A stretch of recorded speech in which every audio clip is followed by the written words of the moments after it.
Hello and welcome to a new series of IABSE in Conversation, where I, David Knight, talk to an eminent and interesting designer or structural engineer about what inspires them and their life and career. In this episode, I'm delighted to welcome Klaus Ostenfeld as my guest. Klaus is an eminent engineer. Has a long and distinguished career in fixed-link long-span bridges such as StoreBaelt and Oresund in his native Denmark. He has worked across the world, including in the USA and in France, and he is currently a professor of engineering at Aarhus University. He's the past president of IABSE, and he was recently awarded the IABSE International Award of Merit.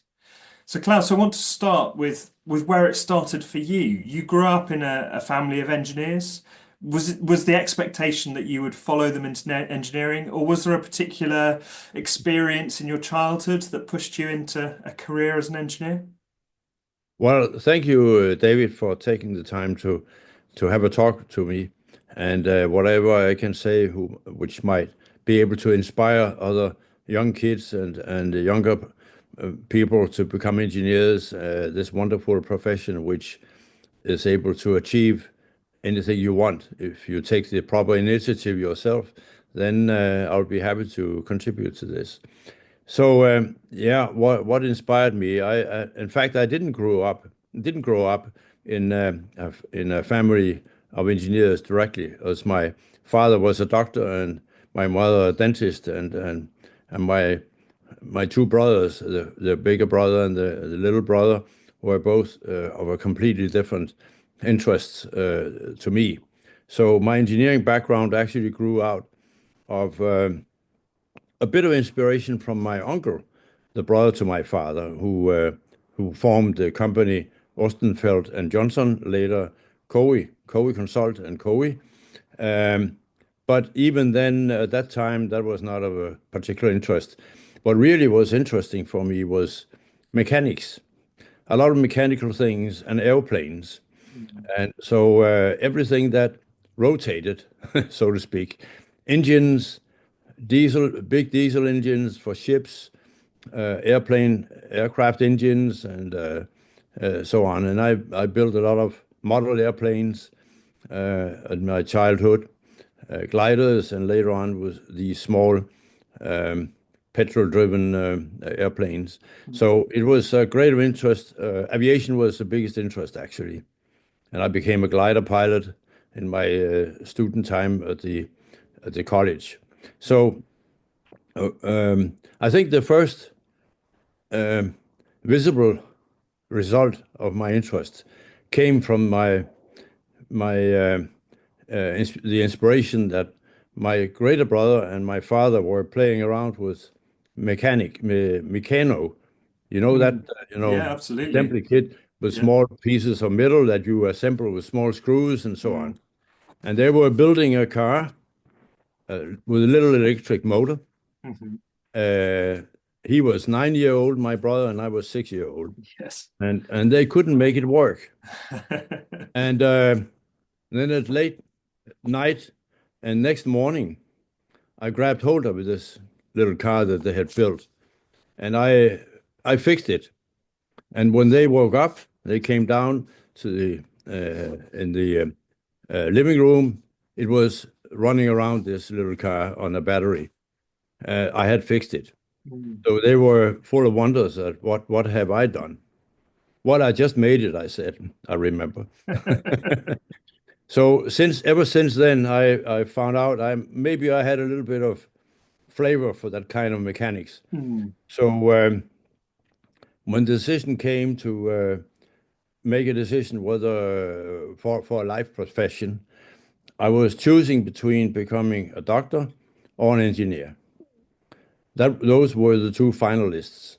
Mm. And then I was talking to um, college students and my father, who was a doctor himself, about the enormous book of anatomy that you would have to learn completely, you know, Mm. Mm. without reading in it. A thick book of 700 pages of anatomy. I said to myself, that's not my bag. I'm not very good at remembering, but I'm good at reasoning.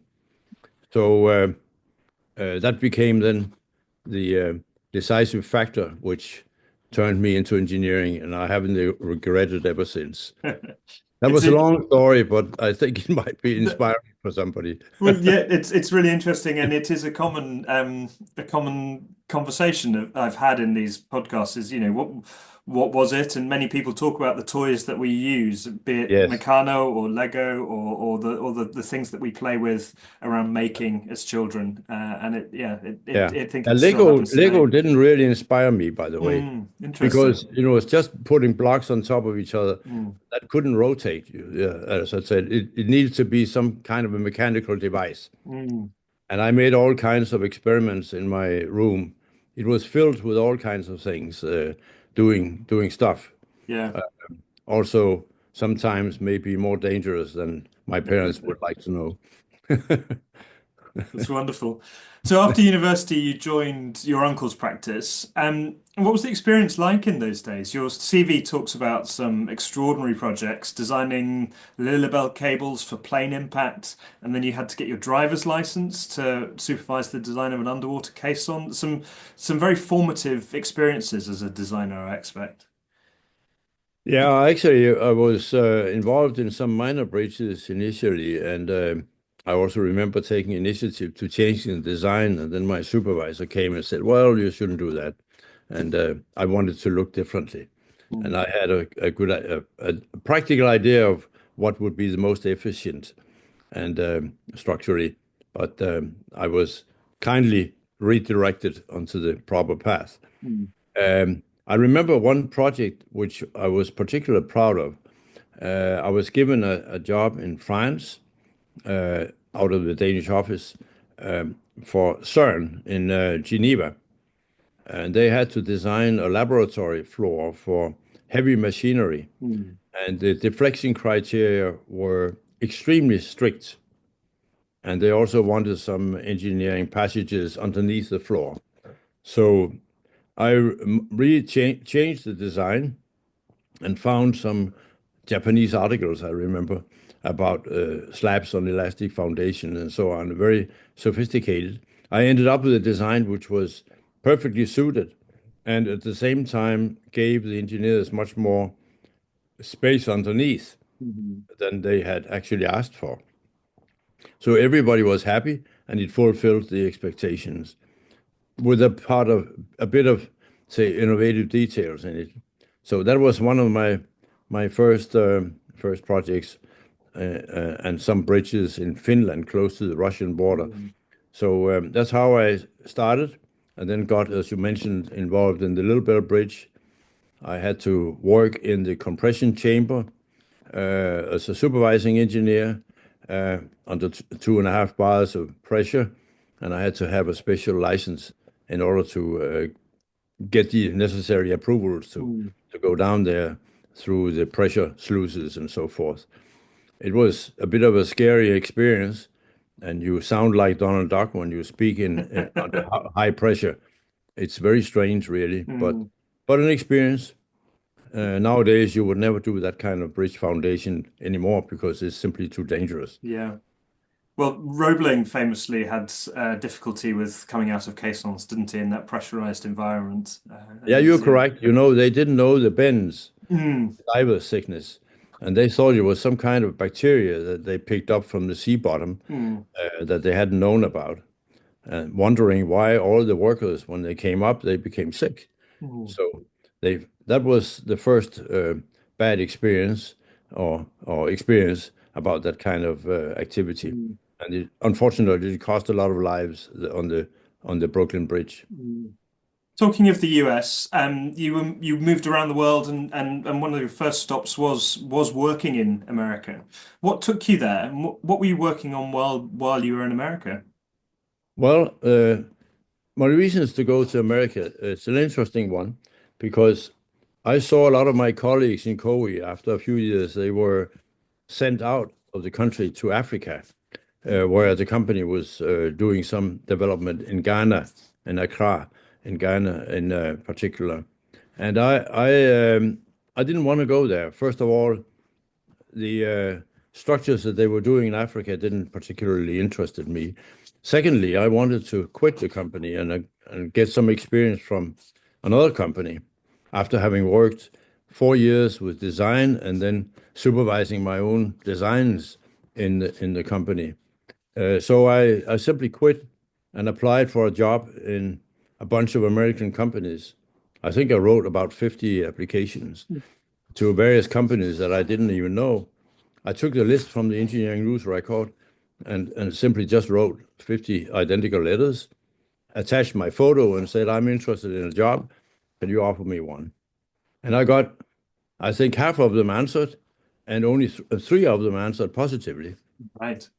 So I ended up in StoreBaelt Parcel in St. Louis, Hmm.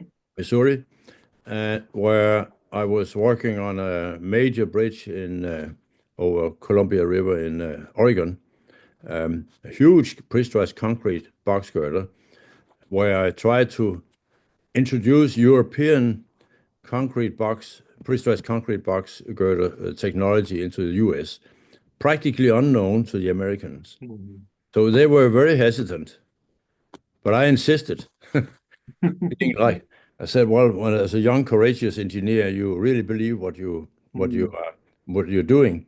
So I really insisted on say, well, this is the right solution. It's the most economical and so forth.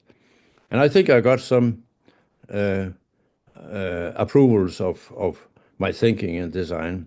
And I started also, I remember educating my surroundings in the office about continuous pre-stressed concrete girders and all what you have with secondary moments and so forth. Mm. That was also an interesting thing.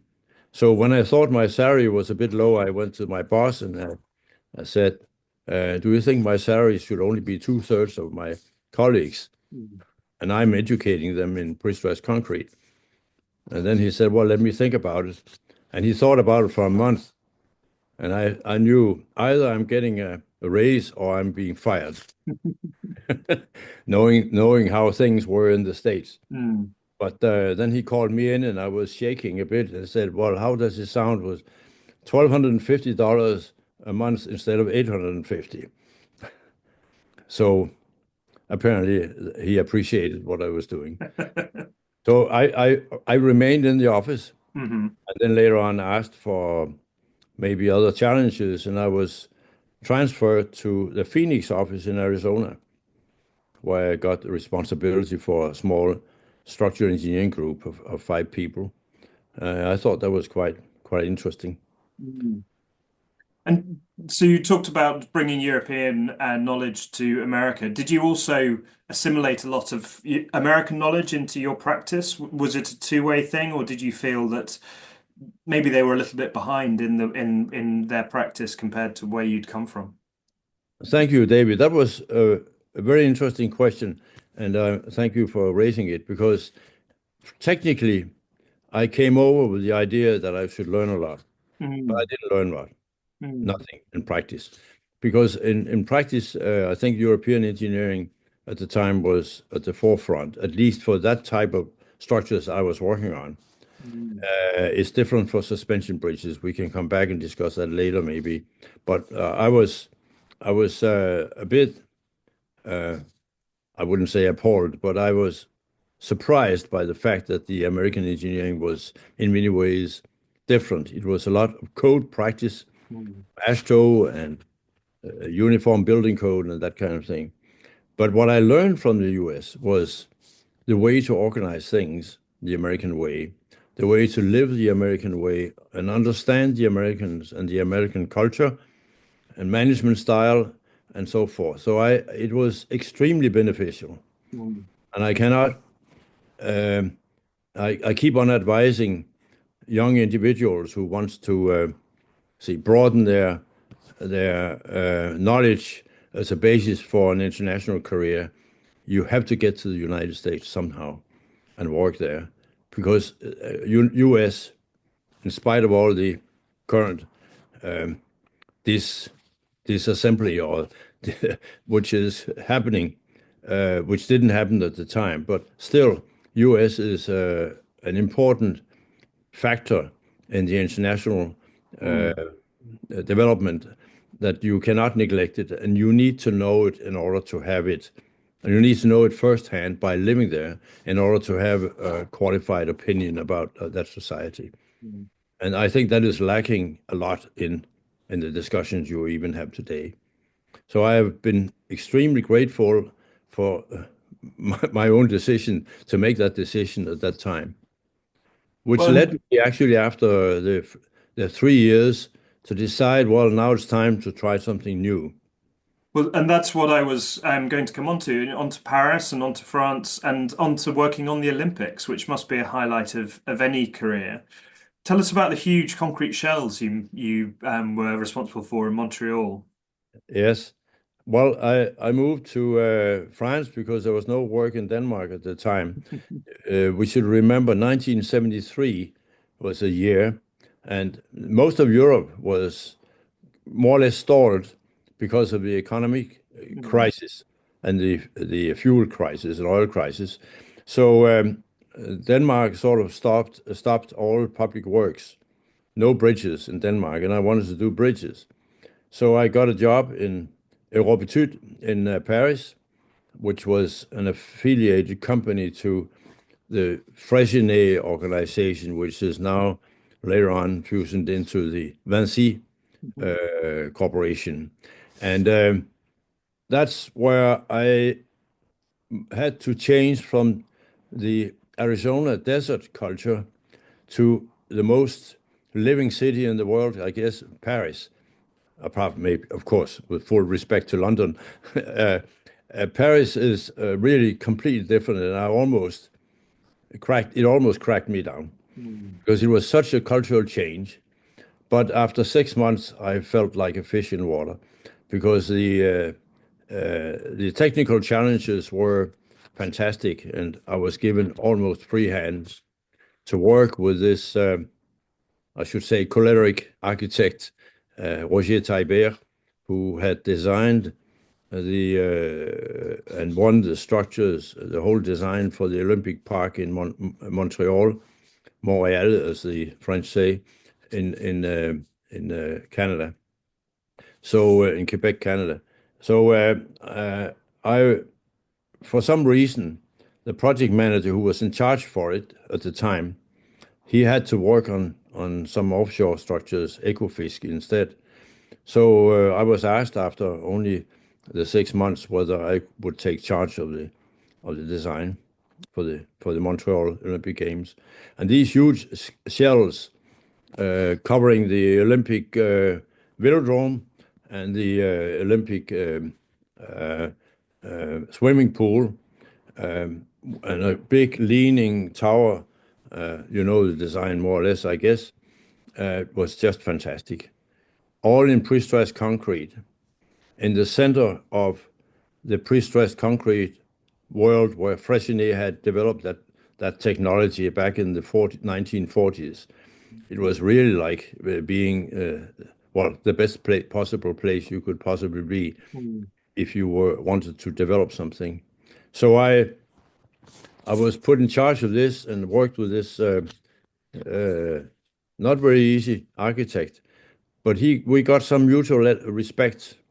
I respected him, of course, for his seniority and his position, and he came to respect me because I opposed to what he said. Mm. When he told me this and that is possible, go home and design it. I said, well, maybe, but I'm not sure it's going to work. And then he looked at me. I remember one particular meeting. He said, yes, it's going to work. And then he stared at me and said, just make it work. And then I said, oh, I'll try, but I'm not sure. So I went home and the telephone rang and he said, come to my office immediately again. And then he said, you are right. I changed it. Right. That changed everything in our relation. Mm. So what do you learn from this? Don't just say yes if your boss tells you something. If you don't believe it is right, stand up to it and take the discussion and say, well, can we discuss this? I think that's a very important wisdom to take out of this that you can bring forward. And these shells, and I then developed some system to jack the abutments in order to lift it. So when you jack at the ends, you lift it off the scaffolding, Hmm. so you don't have to unscrew all these uh, scaffolding towers simultaneously because it's a shell. It's very sensitive to this. And we did this by jacking and putting down wedges at the same time as a security. That's one thought I had, and I presented to the technical director of the company. And I said, "Well, why don't we do this?" As a young, courageous engineer, Mm. and I'm not sure I would have done it today because it was a critical, but you can do everything as a young engineer, only Yeah. You're, in the you're, early 30s. It was fun, and the technical director said, "Well, it looks pretty good. Let's do that." Mm. So we just plugged on and did this. The wonderful confidence to build, I suppose. There's a Ted Happel phrase that suggests that's one of the main skills that's needed to get Yes. things delivered. You do confidence and surety about your own skills and the ability to learn from mistakes as you go forwards. But you know what happened also, I need to share that with you because when then we actually did the job, we had a lot of measuring gauges sticking down from top down, and I was running around underneath this 35,000 ton concrete shell structure and measuring and noting in my notebook, and it didn't lift off exactly as I had expected originally. So I got a little bit of sweat on my forehead. So, but finally it lifted off, and that was fantastic relief. And it all worked, and they could take down the scaffolding towers, and the whole structure was sitting there. That's what gives you engineering satisfaction. I mean, it's a fantastic feeling to say, well, wow, I did this, and it Mm. worked. So, as I said, tell my students, you have selected the best possible education you can because we are the profession that understands the physical laws and can transform the physical laws into real structures, application of the physical laws, and we understand how it is being done. Try to ask economists how this is functioning, or um, advocates, or whatever profession you can think of, doctors. None of them understands this in detail. We do as engineers. Mm. So I would like to emphasize the need for us as engineers to put ourselves much more forward than we manage to do in the daily work. Mm. We are I, really the ones who are creating the buildings and infrastructure which makes modern life possible. I would completely agree. And after Paris, back to Denmark, back to Koi, was that always the plan, or was it just the right opportunity at the right time? It was the right opportunity at the right time, which fit very well with our family plans of giving Mm. our now three children, one in each country, one in Denmark, one in the US, and one in Paris, giving them a Danish education. At Mhm. the same time, the Great Belt Bridge was mature, and I wanted to be part of that project, which would be one of the world's biggest bridges. So that's what really brought us back. Mm. And many successful years obviously followed at Koi, culminating in being president and CEO from 2000. The firm must have changed significantly from when you first joined 44 years before. How did that manifest itself? Was it just a growth in people, or were the projects changing over that time? I think the fundamental unique feature of Coe is that they have always been from the very start, and that was my uncle's philosophy, uh, trying to work closely with research institutions and colleagues all over the world in order to, at the same time, acquire the latest research knowledge and apply it into practical engineering structures, and at the same time being oriented towards what are colleagues doing all over the world. Assembling all that knowledge into a unique specializing consulting firm At that time, at the start in 1930, he wanted to create a company of excellence in structural engineering, in particular bridges. And then it expanded and became a more multidisciplinary firm over the years with the influence of other partners and so forth. But the fundamental idea, which I always have shared also completely independent from my uncle, because I really didn't understand it until he had passed away in 1976, and I came back in 77. But I felt that was what should be the fundamental basis for COWI. And that has made it possible for us to attract the interest of other companies globally, in particular in North America, like Ben C. Gerwig in San Francisco, which we then acquired because they had been assisting with the Little Bell Bridge. Professor Ben Gerwig was assisting with Little Bell Bridge. I brought him in for the Great Belt, and so we sort of developed a shared interest in the most advanced modern structures, and his expertise in offshore pile foundations was very useful for our practice. So we acquired that company. We acquired Buckland and Taylor in Vancouver later on because of the same interest in the global market. So we really expanded the company from, I think when I was employed in 1966 first time, there were a couple of hundred people total. When I took over in year 2000 as CEO, there were about 2,000 people after Great Belt and Oresund. And then when I left in 2008, we had expanded by a combination of organic growth and acquisitions of highly specialized companies, including in the UK, by the way, Flint and Neil, which is now COWI UK. So that I think we were just about 5,000 people. So it was a tremendous journey of expansion. And at that time, of course, I had to leave a little bit my passion for bridges and become a strategist for what I call internationally knowledge-based companies, strategy for international knowledge-based companies, which I have actually practiced also as an individual expert afterwards for other companies. So it's a sort of a diversification.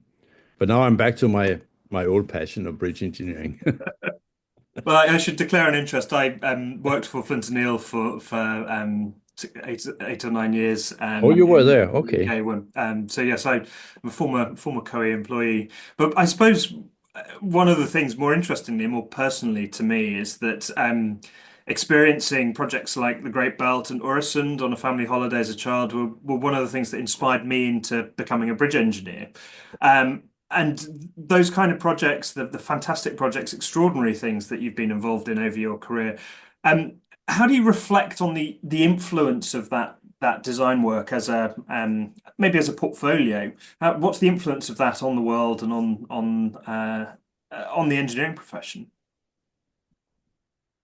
Well, two issues come to mind offhand. One is the professional one, the technical one, where I hope that some of the innovations that I have been contributing with and bringing to the table can contribute to more efficient, more resource efficient, more durable, and more elegant at the same time structures, which will serve for the society many years in the future and influence and inspire other designs. And I've been fortunate to see that a lot of the innovations that we have brought about, my predecessors have brought about in the Little Bell Bridge. I was just very young at the time. And then I've continued on the Great Belt and the Oresund. A lot of these developments are now common day standards in other new bridges. And then I've seen when I've been working in Bangladesh a lot, and in China, where I've been expert consultant for the world record cable stayed bridge, Sutong Bridge near Shanghai. Some of these technologies that we developed, were now employed second time or third time or a multiple number of times for newer bridges. Sometimes with success, and sometimes with less success because they didn't really understand, the copiers didn't really understand how they should work. I can mention a few examples of this, but I don't want to at this time.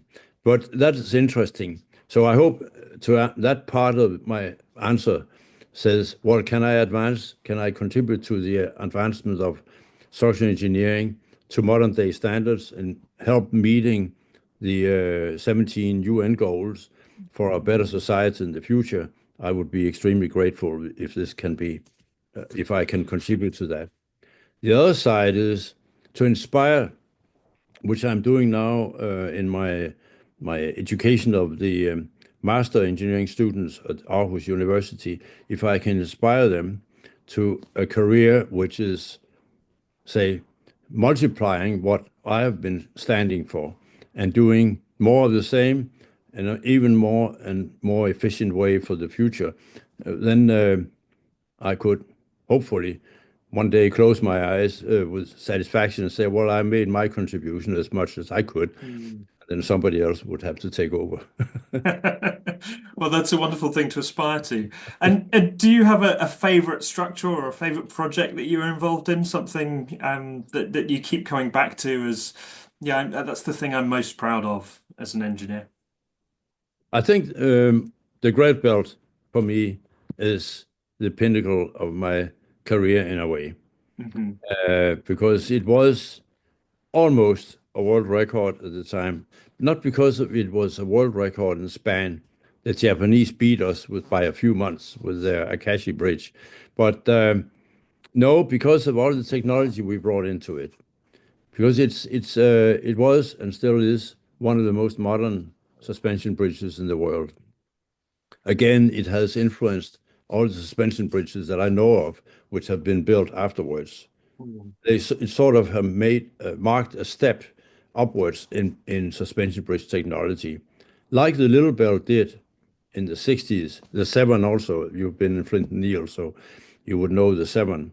The Severn was one of the first ones bringing a major development into suspension bridges after the Americans with Golden Gate and Verrazano, the Narrows, and other of the huge suspension bridges that they built in the 30s up to the 60s. But it was also actually taken over by the Europeans through Flint and Neil and I think Coe by these other projects. So I really think that's was the top of the career. What has been done afterwards seems to be more or less reapplying the same technologies. And the other one is, well, you mentioned it, the structures for the Olympic Games. Mm. I'm a bit proud of having been involved in those structures. They are really extraordinary. Yeah, so you should be. They are fantastic pieces of work. And you've mentioned you are continuing to be a teacher at Aarhus as a professor there. You've got a range of projects since you've left Coe. You've been a judge, which I find fascinating. Um, what keeps you continually engaged in engineering, and what's next? What are your plans for the future? Well, I have a lot of hobbies, and I find more and more trouble finding time for anything. So, and maybe it's also because I'm working slower, I don't know. But what keeps me going is that I think everybody likes what they know how to do. That seems to be also in school. I remember when I caught interest for mathematics and physics. Well, physics had always been my interest, but mathematics has then become then the tool for understanding the physics later on when you get to the theoretical part of it.